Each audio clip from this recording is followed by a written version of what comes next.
Adventures of Perry Mason, the case of the puzzle Suitor. Another brand new mystery story by Earl Stanley Gardner, creator of Perry Mason, master criminal lawyer, champion of justice, genius at solving mysteries.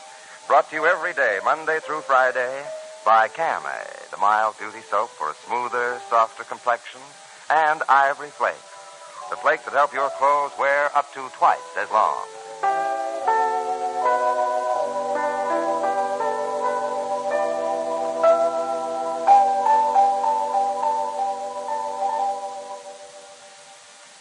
And now, here's Margaret MacDonald.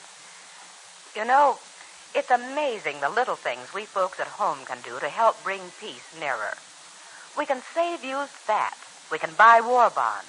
We can make everything last longer. For one thing, you can get longer wear from your clothes. There have been times in the past, I'm sure, when you've been careless in the washing of a dress or a sweater, and it hasn't worn well. Well, these aren't the days to let that happen.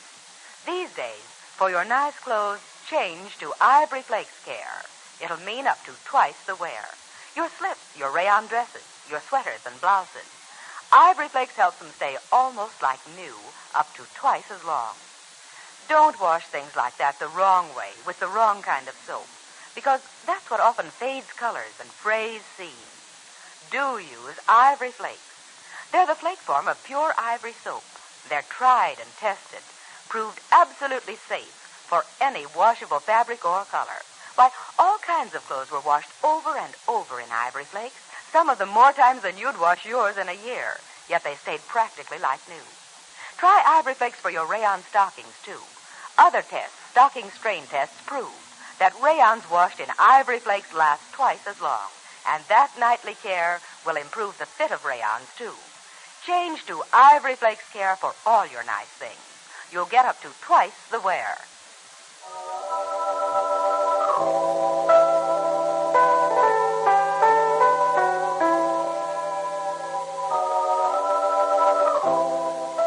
Now, the new adventures of Perry Mason, the case of the puzzle Suitor.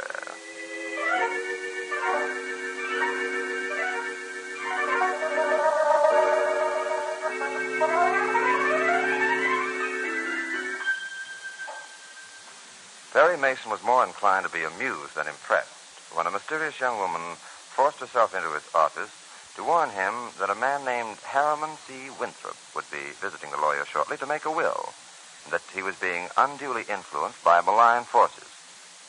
But when Mr. Winthrop actually did show up a few minutes later and did want to make a will, the lawyer was interested, so much so that he has put off a vacation to investigate. Right now, Perry Mason faces the distinguished 64-year-old scientist, Harriman C. Winthrop. Mr. Mason, I want to know who the young woman was. I've told you she didn't give her name. Well, then describe her. Sorry, I can't do that. If you want to retain me under those circumstances, all right. It's all nonsense. That undue influence business. I know what I'm doing. In that case, do you want to tell me what's to be done with your property? Oh, well, all right. Probably just some idiotic woman passing on gossip. Yet there are only two people who knew I was coming here this afternoon. It might be a good idea to tell me who they are. Lois Dalton, she's my secretary, and Marie Hamilton, my nurse. I see. Now, look here, I think you owe it to me to tell me if your visitor was either of those girls. Not knowing either of them, I can hardly tell you which was which. Well, I'll describe them to you. Now, Lois Dalton, my secretary, she's about 24, average height. Weight about 112 or so. Light hair that curls around her neck. Very good figure and bright blue eyes. I feel sure my visitor was not Miss Dalton. All right. Now, Marie Hamilton, my nurse, is pretty, too. She's dark, with slate gray eyes. A little bit heavier than my secretary, but she's got a beautiful complexion. I'm certain it wasn't your nurse. But those are the only two people who knew. I think you ought to describe your visitor. And I feel I shouldn't, Mr. Winthrop. Now the question is, do you wish to retain me? Of course I do. You've got brains. If anything happens, you'll back that will up and make it stick. Under the circumstances, I want to be absolutely sure you're making this will of your own volition. Of course I am. Got a pencil? Yes. All right, then. Now, here's the way I want my property to go. $50,000 in cash to my physician, Dr. Frank Needham. Frank Needham. I have that. And $50,000 to my secretary, Lois Dalton. You got that? Lois Dalton, I have that. The balance of my property is to be divided, share and share alike, between Marie Hamilton, my nurse, and John Hanley Stowe, my old friend and former partner. Mm-hmm. That will be a considerable amount? It will be a very considerable amount. I want to know something about John Hanley Stowe. Well, John's an old friend of mine. We were partners years ago. He left the country and went to China, where he did a lot of writing. And then he got picked up by the Japs in Shanghai and held a prisoner. He's due to arrive in a few days on an exchange ship. You've been in touch with Mr. Stowe these past years? Off and on. Nothing regular. For several years, I sent him rather large sums of money from our business partnership. Then we had a chance to sell out. Well, we accepted the offer. I didn't write him so much after that. Oh, but you did write occasionally. Yes. John's my best friend. That's why I want him in my will. Mm-hmm.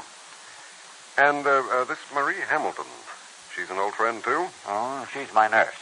Trained nurse? No, practical nurse. She's had training, but she didn't graduate. Very sensible young woman. Oh, has she been with you long? Well, does that matter? I think it does. Oh, 3 months. And yet you're leaving her half your fortune? Any objection? As your lawyer, it's my duty to point out that the situation might well cause some relative to appear and claim... Relative bar. Cut them off with $1. No more, no less. One more thing. Provide that any beneficiary who contests this will in any way forfeits any money to be received. That's legal, isn't it? Properly worded, such a clause is legal. Good. Can you dictate that right away? No. Well, why not? There's some things I want to look up first. I want that will drawn up and signed by the time John Hanley Stowe arrives. Why? Because I do. Particularly in view of this talk of undue influence. I insist on having it all executed before John arrives. I see. I don't like to make up a will like this in a rush, barring an emergency. Well, this is an emergency in a sense. Very well. You come back tomorrow at 2, and I'll have a draft of the will prepared. And I'll be here. I have to use strong reading glasses these days on account of my eyes. It may take me a little time to read it through, but I'll be here. Well, good day. Oh, just a minute. I want to have a few words with my secretary. There may be 1 or 2 last-minute suggestions. If you'll excuse me, I'll be right back. Certainly. If you should decide to give me a description of that visitor, I'll consider it. Bella? Bella, where are you? Well, I'm right here, Chief, in the law library. Oh, I didn't see you. What is it, Chief? I'm keeping Winthrop in my office for a few minutes. Meantime, I want you to go down the hall and get Paul Drake. Tell him to shadow Winthrop when he leaves my office. I want to find out where he goes and what he does. Is that all? Tell Drake to find out something about Marie Hamilton, the nurse, Lois Dalton, the secretary, and John Hanley Stowe, the friend arriving on the exchange ship. You got that? Yes, Chief, I have it. Try to keep him in your office a few minutes so Paul Drake has a chance, will you? I'll do the best I can. But tell him to hurry. Something very fishy about all this. It smells to heaven. Why? This nurse, for one thing. After 3 months, he leaves her a big slice of his fortune. Why? Maybe she's the one that's bringing the undue influence to bear. First she gets him to make a will in her favor, and then... Oh, Chief, people have been murdered for reasons like that. Exactly, so get going. Get Paul Drake on the job.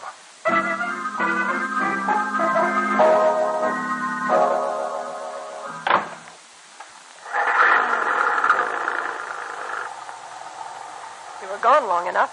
Did you get it signed? No. You didn't. Well, why not? Don't be silly. Those things take time. I should think when a person of your standing makes out a will, you could get it done right away. Just say I'm Harriman C. Winthrop, and I'm in a hurry. I know they wouldn't push me around like that. Not even the great Perry Mason. Go on, will you? I want to get home. I'm tired and nervous. All right. But tell me first why he couldn't get it drawn up for you. Because he has to dictate it and get it ready for my signature. Oh. But you did give it to him. Of course I gave it to him. Well, when's he going to have it done? Well, tomorrow afternoon, I hope. I still think you should have stayed right there till you got it all settled. Well, he's going to rush it through as fast as he can. Don't worry about it. He'll have it before John Stowe gets here. I don't see why you can't get a simple thing like a few words written down on paper and just sign your name. But I want it to be right. I want my will to stand up. thing that worries me, though, is that woman. What woman? Oh, Mason told me someone was in his office just before I got there. She told him I was coming to see him. What? Yes, that's right. Then she told him that I was being unduly influenced. Can't figure out who it could be. You can't? Well, I can. Huh? It's that meddling little spitfire. No, you're wrong. Oh, it's somebody else. But nobody else knew. Well, that's what I thought. But I must have been wrong.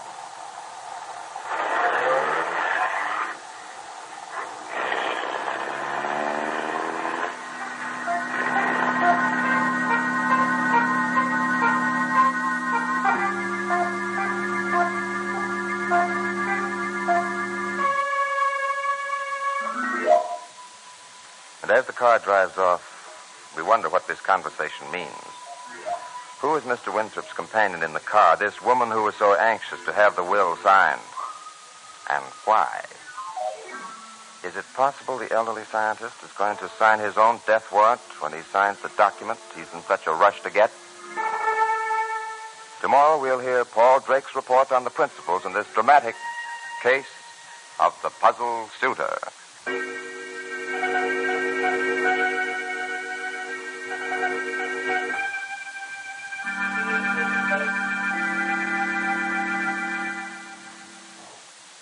Friends, have you ever thought of this? That your complexion is actually the background for all the rest of your features? For example, if your skin is lovely, smooth, and soft, why, against that background, all your other features, your hair, your eyes, are at their very best. Your complexion, you see, is a lot more than just your complexion. And that's why you ought to try Wonderfully Mild Camay. Because just one cake of marvelously mild Camay can give you a smoother, softer, younger-looking complexion. Simply change from improper skin care to regular, gentle, really mild care with Camay, and just one cake of Camay will give you the lovelier skin that will emphasize and bring out the best in all your other features. Now, I mean that sincerely, because we had doctors, skin specialists, actually test Camay's mild, gentle cleansing. They had woman after woman try it. And listen, most of those women soon had definitely smoother, softer, younger-looking complexions, and you can do the same. Simply change to the Camay method of really correct mild cleansing without irritation. It's called the Camay Mild Soap Diet. Directions are right on the Camay wrapper. And remember, one cake, your very first cake of Camay, can give you the smoother, softer, the younger-looking skin that will make you a lovelier woman. Remember, thousands of America's loveliest brides use Camay.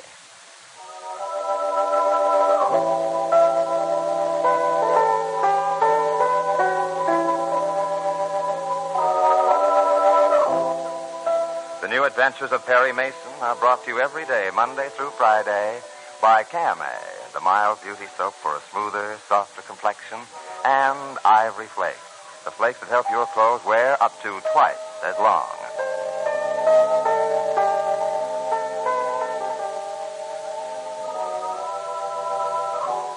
Now, this is Alan Kent inviting you to listen again tomorrow to the New Adventures of Perry Mason.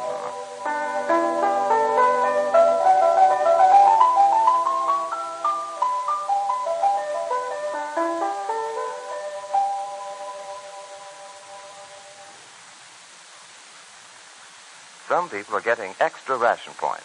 You can, too, by turning in your old, used cooking fat. Every drop is needed to save soldiers' lives. This is CBS, the Columbia Broadcasting System.